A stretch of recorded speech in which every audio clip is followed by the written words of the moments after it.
The meaning of the acronym was as much of a secret as were their good deeds. "If you come up with an idea, let me know," Vera said. "I could use something to distract my students as well." "Good morning, ladies," a voice called out behind them. "A bit cool for an early morning walk, isn't it?" Alice glanced back to see Viola Reed marching down the sidewalk toward them, her arms wrapped tightly around her waist as if anchoring her calf-length coat. Over her ample shoulders was draped a bright turquoise and gold scarf, a cheery touch on a dreary morning. "Good morning, Viola," Alice said with a smile. "You're up bright and early." "I have a lot of work to do at the bookstore this morning, inventory and restocking." Viola gave a shudder that made her bifocals flash. Viola owned and operated 9 Lives bookstore, and though she seemed to complain about how busy it kept her, the truth was that she lived and breathed her work. "Could you tell Louise that I can't have her over this evening after all? I simply won't have time." Alice's older sister Louise and Viola were good friends, though, or perhaps because, they were both strong-minded. "I'll let her know. By the way, I really enjoyed that last book you recommended to me." "I'm so glad you did. I was hoping you could be lured away from the mysteries you seem to enjoy so much. If only I could convince a few more people in this town to pick up other books." Viola pulled her mouth tight as a drawstring purse and let the sentence hang, giving a you-know-what-I-mean shrug. Alice stifled her chuckle, turning it into a gentle smile. There are so many other ways to be entertained. "Like movies, for instance. I'm not sure I entirely approve of Nia Kimono's carrying all those DVDs and videos in the library."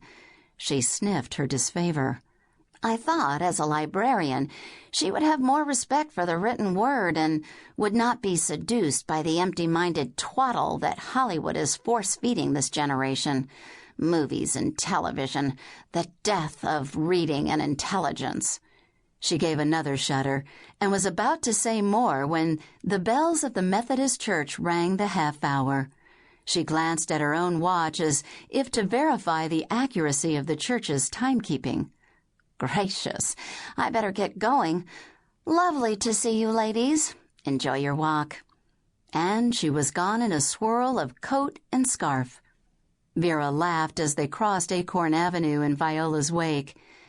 "Does the word opinionated ever come to mind when you think of Viola Reed?" "Frequently, though she has a good heart," Alice said with a smile. She inhaled slowly as she passed the Good Apple Bakery, catching a teasing scent of baking bread. Luckily, her younger sister Jane had served breakfast before Alice left for her walk. Otherwise, Alice would have been even more tempted by the mouth-watering smells wafting from the bakery. Jane had been up very early that morning, trying out new recipes to serve at their bed and breakfast. During the quiet time that January and February usually brought to the inn, Jane tried her baking experiments on her willing subjects, Alice, Louise, and their dear Aunt Ethel. Ethel lived in the carriage house behind the inn and was usually available as a taster.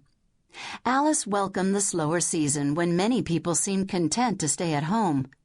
In addition to running the inn, she worked part-time at the hospital.